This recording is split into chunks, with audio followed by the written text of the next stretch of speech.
Bueno, espero que hayan tenido bastante tiempo, porque miren, traje 2 Biblias. Así que agárrate, Catalina, que viene la curva. Bueno, hay algo que la vez pasada hablamos sobre algo muy histórico que fue la vida de David. Pero yo quiero retomar un poquito lo que fue otro anterior mensaje mío de hace 2 meses. Así que vamos a venir más cerca en el tiempo. Ya no vamos a estar en antes de Cristo, sino que ahora estamos en el tiempo de Cristo. Y vamos a ir al libro de Marcos. Marcos 1:23. De esto ya habíamos hablado, por lo menos de esta experiencia que había tenido Jesucristo en el principio de su ministerio, ¿no? Y entonces ahí, Marcos 1:23, nos encontrábamos, recuerdan que Jesús había ido un sábado a la sinagoga y se encuentra allí con una persona que tiene un espíritu inmundo, ¿verdad? Entonces, esta persona que llega ahí, ¿no?, en su estado consciente, había decidido ir a adorar a Jehová. Hasta que, ¿no?, llega ese momento, dice, pero había en la sinagoga de ellos un hombre con espíritu inmundo que dio voces. ¿Y cuál fue esas voces? 24. Dice, diciendo, ¡ah! Miren, entre signos de admiración. Ese hombre, no el que había decidido venir a la sinagoga, el que había decidido ir a la iglesia, eso era un sábado, puede ser un domingo, se sorprendió. Es ese, la sorpresa que nos llevamos al encontrarnos con una persona que no esperamos. Y inmediatamente una pregunta. ¿Qué tienes con nosotros, Jesús Nazareno? ¿Has venido para destruirnos? Sé quién eres, el Santo de Dios. Mire cuántas cosas dice. ¿Quién dice todo esto? ¿El hombre que había salido de su casa después de desayunar y había ido a la sinagoga? No, el que habla es otro ser que está viviendo ahí dentro de ese hombre. Que habla a través de un cuerpo físico. Ese hombre estaba siendo parasitado en cierta manera, ¿verdad? Tenía un parásito adentro, tenía otro ser vivo que lo controlaba y lo dominaba, a tal punto que puede hablar a través de él. O sea, que la conciencia de ese hombre queda bloqueada y el que habla ahora no es un ser humano, sino un ser espiritual o de otra dimensión a la cual nosotros en esta vida física no podemos ni ver ni tocar, pero que no porque no lo podamos ni ver ni tocar, deja de existir. A tal punto que dice, ¿qué tienes con nosotros? O sea, como diciendo, ¿a qué has venido? ¿Qué estás haciendo acá?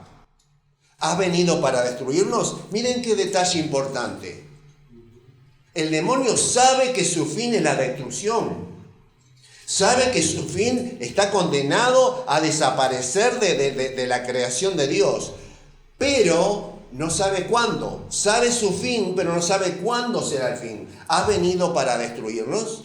Porque él ya supone que le llegó el día, que esa es la fecha. Pero Dios no le reveló la fecha ni a su hijo. O no estaba autorizado a revelarla. Porque dice, sé quién eres. Sé. Lo conoce de antemano. Sabe que en Jesucristo está Dios mismo representado allí. ¿Tá? Sé quién eres, el Santo de Dios. ¿No? Qué interesante esto, ¿no? Lo que ocurre. Dice a partir de allí, en el 25, pero Jesús le reprendió diciendo, cállate y sal de él. Miren ustedes, no dialoga, no habla con el demonio, sencillamente le dice, cállate y sal. Y el espíritu inmundo, sacudiéndole con violencia y clamando a gran voz, salió de él. ¿No? Como Jesucristo da la orden y se cumple. ¿No? Los demonios obedecen. O sea que es evidente que hay una subordinación de los espíritus inmundos a la autoridad de Cristo. Como ejemplificaba Gladys en el texto que leyó, el centurión le pidió a Jesucristo que diera la orden porque sabía que él era un hombre de mando y las órdenes se cumplían. ¿Tá? O sea que los demonios están subordinados al poder y a la autoridad de Jesucristo. Ténganlo en esto presente porque hasta eso queda aquí patente. Más adelante, en este mismo capítulo, a mí me sorprende, una de las cosas que me sorprendió es la cantidad de veces que aparece espíritus inmundos, demonios, etc. En el Antiguo Testamento aparece apenas 30 veces. Aparece en el Génesis cuando vemos la tentación a Adán y Eva, lo vemos más claramente en el libro de Job, pero después está salteado, ¿no?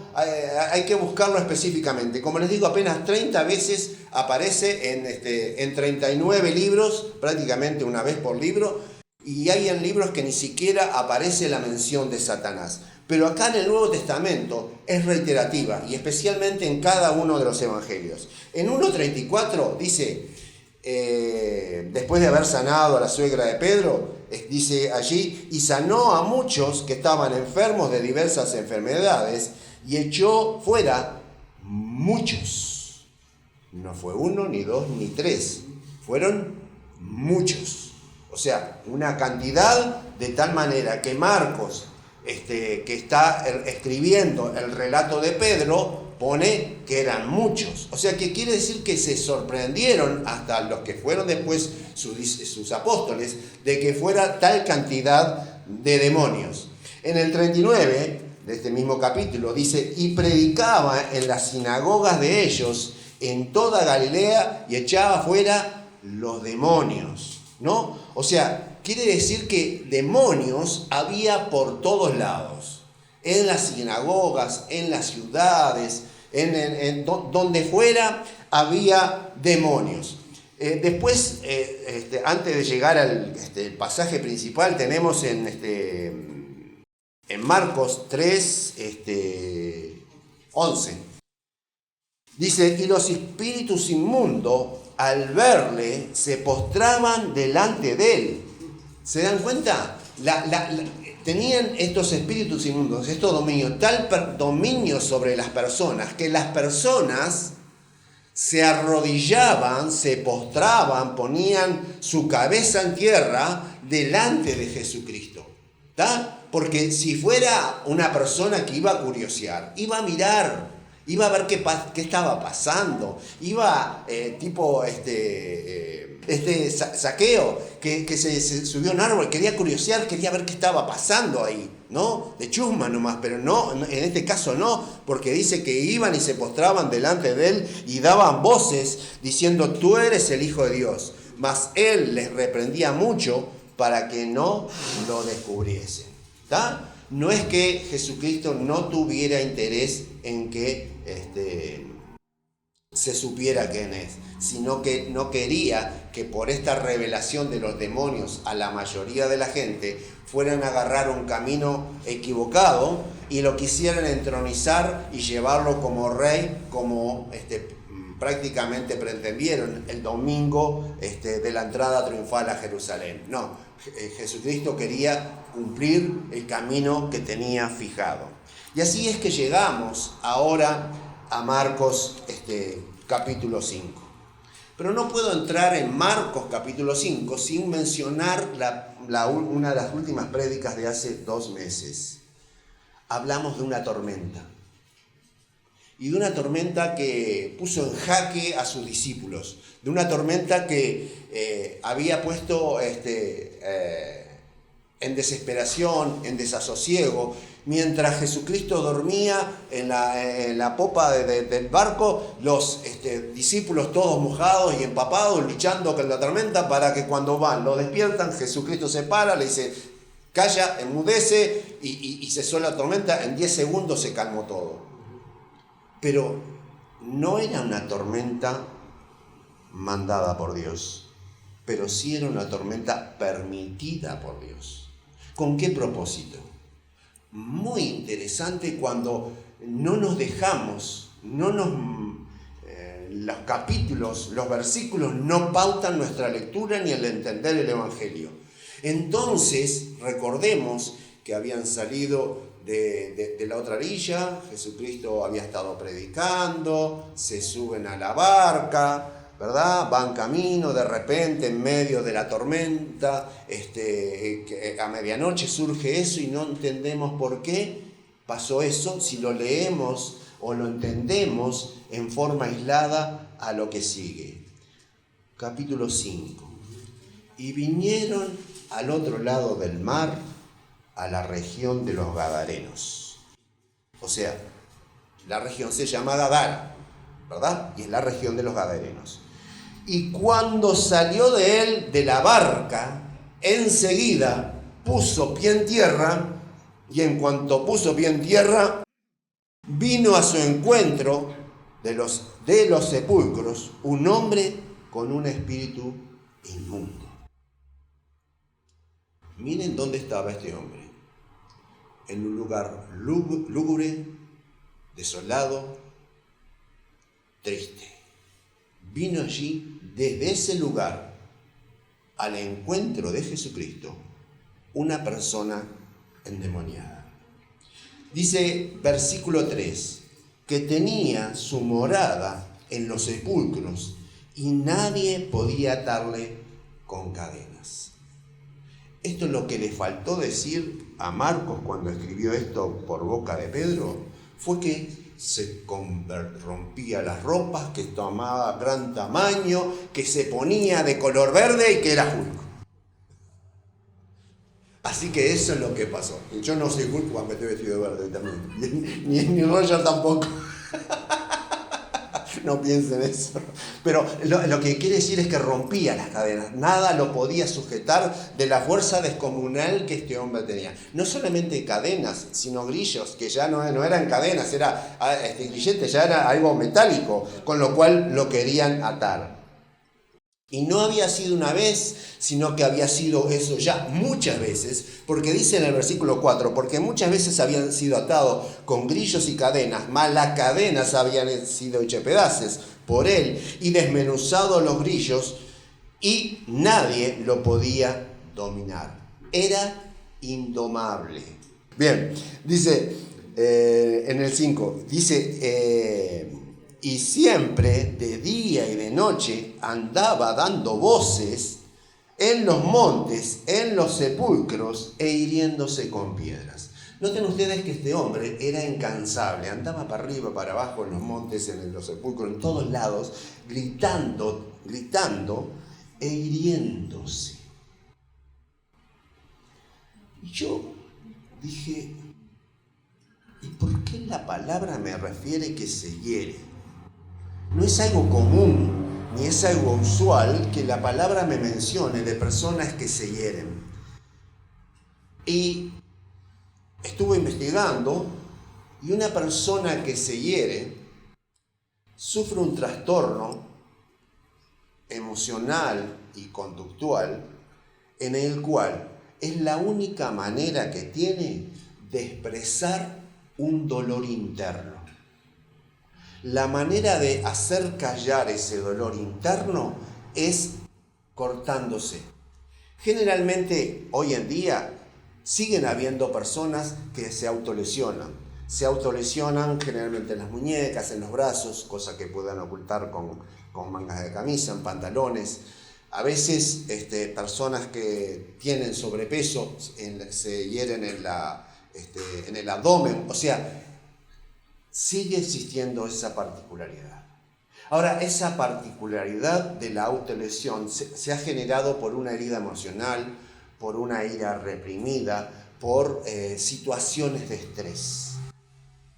Así que es evidente que este hombre que estaba allí tenía una herida que no podía expresar. Desde ese punto de vista, no digo que sea la condición, pero haciendo esa lectura de lo que una persona se autolesiona teniendo heridas, vino a mi cabeza Efesios 4, 26 y 27. Porque siempre se habla de Efesios y del capítulo 4, versículo 26. Pero parece que el 27 no estuviera vinculado y es un error de muchas personas al estudiarlo y al comentarlo, expresarlo o inclusive predicarlo. Porque siempre es fácil hablar de airaos, pero no pecáis. No se ponga el sol sobre vuestro enojo. Pero ¿qué dice después? Ni deis lugar al diablo. ¿Cómo? ¿Quiere decir que a través de mis emociones puedo dar lugar al diablo? Porque dice, ni deis. O sea, quiere decir que si yo, estando enojado, airado por mucho tiempo, y sabemos que en Hebreos 12:15 dice que pueden brotar raíces de amargura, cuando permanecemos en esa herida y en esa emoción al no perdonarla, brotan raíces de amargura que dañan a muchos. A mí se me abrió, así como a este hombre, me parece que este hombre abrió una puerta a través de la falta de perdón. Abrió la puerta a los demonios a través de esa emoción no saneada, ¿verdad? Allí dice, mirad bien, no deje que alguno deje de alcanzar la gracia de Dios. Este hombre vivía sin la gracia de Dios, ¿da? Y vivía, ¿qué? Brotando una raíz de amargura y estorba, y por muchos son contaminados. Toda la población de Gadara estaba contaminada, porque nadie se animaba a ir por esa zona donde él estaba. Y qué triste y qué penoso que a través de una emoción no sanada se le haya dado lugar al demonio. Volvamos ahora a Marcos. Es una opción. No quiero decir que este hombre haya sido poseído por el demonio así nomás. Es probable que él involuntariamente le haya abierto la puerta a través de una emoción no sanada a través del perdón. Dice en el siguiente, leímos al 5, vamos al 6. Y cuando vio pues a Jesús de lejos, corrió y se arrodilló ante él. El que corría a todo el mundo, todos tus vecinos los corría, los asustaba y los tenía lejos de sus lugares donde él se movía. Sin embargo, acá cuando vio a Jesús, vino corriendo y se arrodilló delante de él, ¿no? Recordemos que no es mismo el hombre, sino el ser que está habitando dentro de él, que lo parasita, que vive de él, ¿no? Y que habla a través de él. Y clamando en el 7, y clamando a gran voz, dijo, ¿qué tienes conmigo, Jesús, Hijo de Dios Altísimo? Te conjuro por Dios que no me atormentes. Miren cómo sabe también que le toca el tormento, que no se la va a llevar fácil después, que hay un tiempo para aprovechar, que es evidente ese tiempo que él está aprovechando ese tiempo, pero que en el futuro él está condenado a un tormento. Hasta ellos mismos saben lo que está pasando allí. Porque le decía en el versículo 8, sal de este hombre, espíritu inmundo. O sea que varias veces da la impresión de que Jesucristo le decía, sal de este hombre, espíritu inmundo, sal de este hombre, espíritu inmundo, sal de este hombre. Y como evidentemente se resistía, en el 9 dice, y le preguntó, ¿cómo te llamas? Y respondió, Legión me llamo, porque somos muchos. Una legión romana estaba formada por 6.000 hombres. Así que, capaz o no, habría 6.000 demonios dentro de este hombre. Y vamos a suponer que fueran 6.000 demonios. Evidentemente que en este caso Cristo no habló con todos los demonios, sino que habló con el jefe, con el que tenía el mando sobre todos esos demonios. 10. Y le rogaba mucho que no los enviase fuera de aquella región. ¿Por qué? ¿Cuál era la preocupación de los demonios en no irse muy lejos? ¿Cuál era la preocupación de esos 6.000 demonios habitando en ese cuerpo para estar cerquita de los sepulcros, para estar cerquita de los montes, para estar cerquita del mar? ¿Qué pasaba ahí? ¿Por qué querían estar ahí? Lo vamos a ver enseguida, porque la palabra no nos deja sin respuesta. Y estaba allí cerca del monte un gran hato de cerdos paciendo. ¿No? Un detalle que pone Pedro de lo que había y de la conversación que estaba teniendo Jesucristo con los demonios. Y le rogaron todos los demonios, todos, a una voz, todos los demonios decían: envíanos a los cerdos para que entremos en ellos. Era una multitud de demonios gritando a través de la boca de ese hombre. Y luego Jesús les dio permiso. No fueron cuando quisieron. Noten ustedes, no fueron cuando quisieron, sino cuando se les dio permiso. No es que ante la presencia de Dios huyeron. No es que ante la presencia de Dios salieron corriendo para cualquier lado. No. Salieron de ese hombre cuando tuvieron la autorización para salir. Porque estaban bajo sujeción.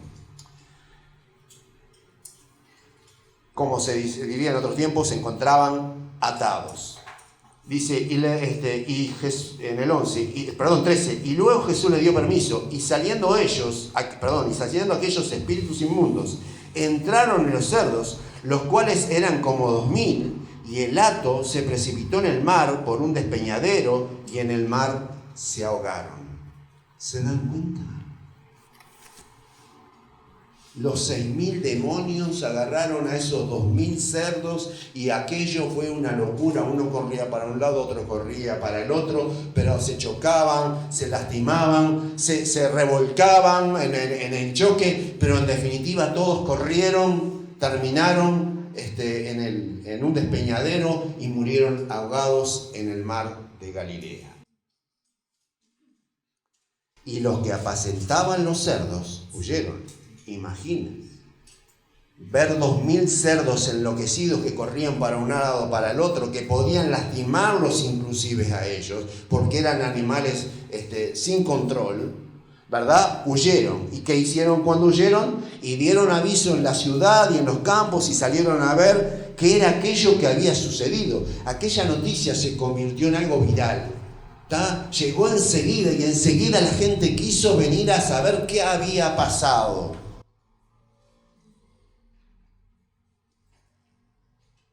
Y acá voy a meter un versículo que no está, pero les voy a contar lo que pasó.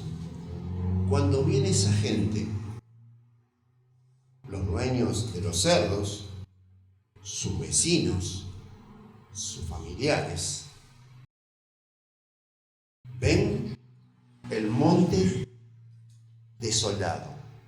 Ni olor a chancho había, ni olor a cerdo, ni olor a porco, no había nada. Vacío.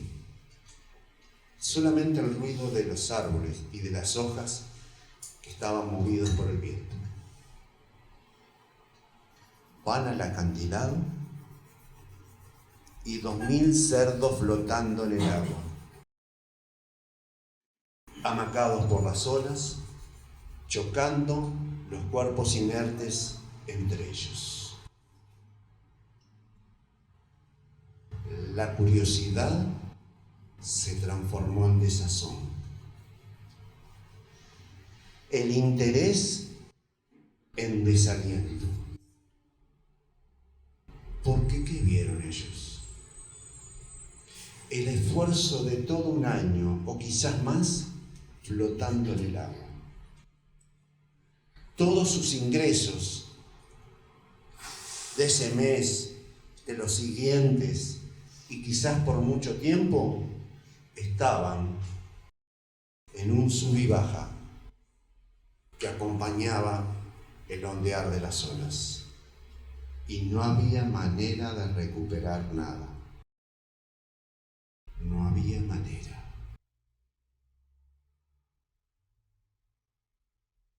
Se acercan allí. Esa es la primera escena que ven. Y después la escena que ven es la siguiente, la del 15. Porque acá Marcos escribe lo que Pedro ve. Y Pedro ve lo que a él le interesa, no a lo que los habitantes de Gadara le interesa, que es lo que yo le acabo de relatar. Y vienen a Jesús y ven al que había sido atormentado del demonio y que había tenido la legión, sentado, vestido y en su juicio cabal. ¡Wow! Ya no está más desnudo, ya no está más gritando por los sepulcros, ya no anda corriendo por los montes, está sentado, está hablando con Jesucristo y con todos los que le acompañaban en la barca, no solamente de Jesucristo, sino en las otras barcas. Recuerden que eran varias barcas las que cruzaron el mar. Está allí, en medio, ¿de acuerdo? Contando sus experiencias, contando lo que sentía, dialogando, porque dice que estaba en su juicio cabal, no estaba diciendo locuras, no estaba diciendo cosas incoherentes, no, era coherente para hablar. Y tuvieron miedo.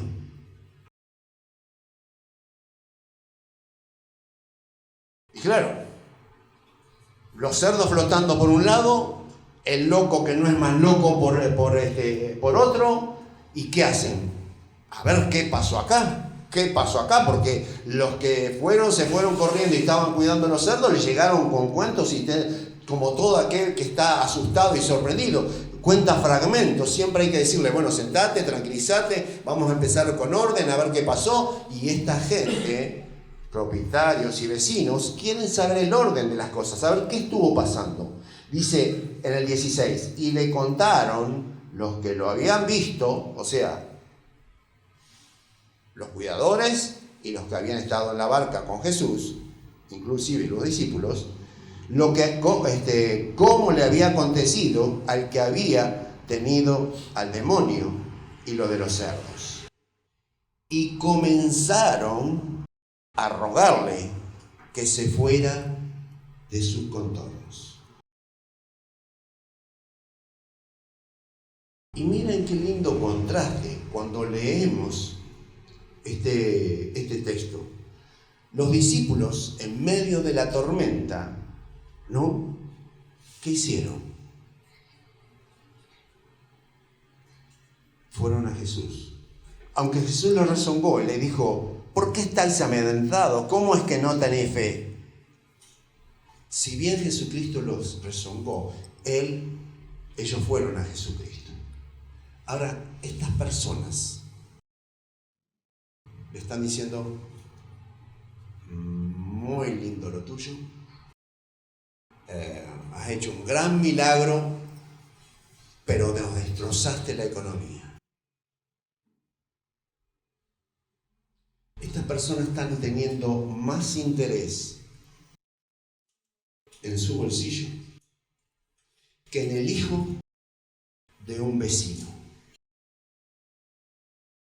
Porque evidentemente, después lo vamos quizás a ver, lo podemos ver ahora. En el 19 dice, más Jesús no se le prometió, sino que le dijo, vete a tu casa, tiene casa, a los tuyos, tiene familia, y cuéntales cuán grandes cosas el Señor ha hecho contigo y cómo ha tenido misericordia de ti. O sea que era hijo, ese muchacho, ese joven, ese hombre, era vecino, vivía entre ellos, le conocían. Y quizás por mediante engaños muchas veces habían procurado atarle y después cuando se daba cuenta era que rompía las cadenas. ¿Está? Pero era un vecino. Pero estas personas tuvieron un sentimiento muy particular. Estas personas tuvieron un sentimiento muy particular. Fueron egoístas. No miraron con amor al hijo del vecino, sino que miraron con egoísmo lo que había acontecido. En vez de alegrarse que había sido sanado, se entristecieron por las pérdidas que había tenido. En vez de reconocer la sanidad que había llegado a su pueblo y la ventaja de poder circular ahora nuevamente por ese lugar, y que inclusive, no digo en los sepulcros, pero en los montes y donde este endemoniado se movía, podían extender su producción de agricultores. No, ellos vieron lo que habían perdido. Dice, pero si tenéis celos amargos y contención en vuestro corazón, no os jactéis ni mintáis contra la verdad. Porque esta sabiduría no es la que desciende de lo alto, sino terrenal, animal y diabólica. Porque donde hay celos y contención, allí hay perturbación y toda obra perversa. Se los voy a leer en William Paráfrasis, los mismos versículos, y miren qué luz que trae a esto. No se te ocurra nunca pensar que eres sabio ni bueno, si en el fondo eres envidioso y egoísta, porque no hay peor mentira que esta. La envidia y el egoísmo no se originan en Dios, al contrario, son terrenales, carnales y diabólicas. Estas personas habían tenido una actitud terrenal, carnal y diabólica. Por consiguiente, podían haber elegido la otra opción, una espiritual, una celestial, y que su origen fuera el de Dios. Pero eligieron la otra, con los celos y la envidia.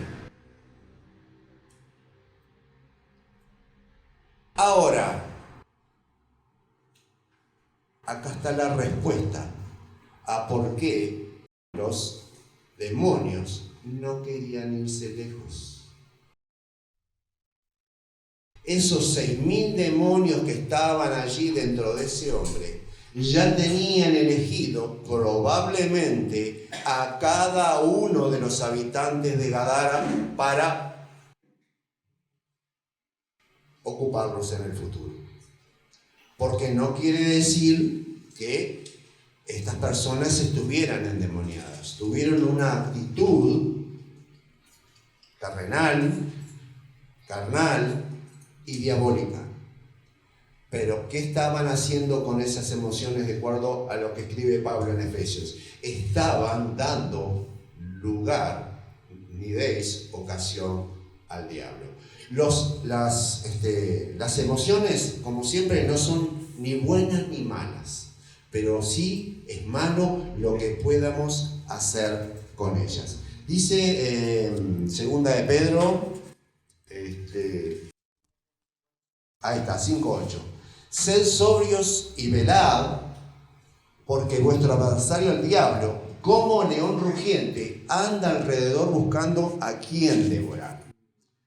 Se lo voy a leer también como opción en esta versión en paráfrasis. Dice 5:8. Cuidado con los ataques de Satanás, nuestro gran enemigo. Como león rugiente, anda siempre buscando a quien devorar.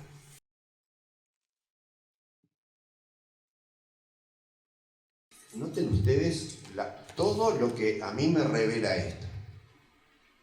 El diablo anda como parecido, o sea, lo más parecido a un león, buscando a quien devorar. Pero para devorar, de ninguna manera está lejos, está cerca, está al lado. Y estos gadarenos habían elegido esa opción emocional, los demonios estaban cerca, así que de persistir en ese tipo de situación y de emoción, tomando malas decisiones, Estaban dando lugar a que el diablo los devore. No los va a devorar como un león en la sabana africana. No, todo lo contrario. Los va a devorar por dentro. Los va a consumir desde adentro. Porque cuando nosotros desde nuestra alma le abrimos esa puerta, Él entra. No necesariamente Satanás, sino todos sus secuaces, los demonios. Así que quizás no sepamos a veces cómo decidir, qué decisiones tomar, pero tengamos en cuenta que cuando nuestra conducta es más emocional que racional, estamos cayendo en una zona de peligro, en una zona de riesgo. Entonces es siempre necesario tener presente Santiago 1.5, que si nos falta sabiduría en las decisiones, en lo que está pasando en la relación que estamos teniendo con el hermano, con la hermana, en lo que son las decisiones de nuestro futuro que nos pueden afectar para bien o para mal. ¿Cuántas decisiones que hemos tomado han terminado en un fracaso? ¿Cuántas decisiones inclusive, ya sea para contraer matrimonio, y los que están acá, hay pocos que están para contraer matrimonio, pero inclusive, ¿qué pasa con nuestro pasado? ¿Le hemos dado oportunidad a que Satanás tome control de nosotros? ¿Hay una falta de perdón? ¿Hay ira? ¿Hay rencores? ¿Hay raíces de amargura? ¿Qué es lo que tenés que arreglar en tu pasado o en tu presente para que no afecte tu futuro? Así que, hermanos, tengámonos presente que, de acuerdo a Efesios 4:12, no tenemos lucha contra carne ni contra sangre. No tenemos una lucha con algo que veamos. No es una lucha con algo que podemos dimensionar. Muy acertado el pasaje de Gladys que no quedó registrado. No es algo que podamos medir, pero esa lucha existe. Estamos en guerra. Estamos en el frente de batalla. No se descuiden, porque si le dan lugar al diablo, son boleta. Vamos a orar. El Ministerio Palabra de Vida desea conocerte. Síguenos en nuestras redes. Instagram, palabraDeVida.uy. Facebook, Palabra de Vida Uruguay. YouTube, Iglesia Evangélica Palabra de Vida. WhatsApp, 094-226-411.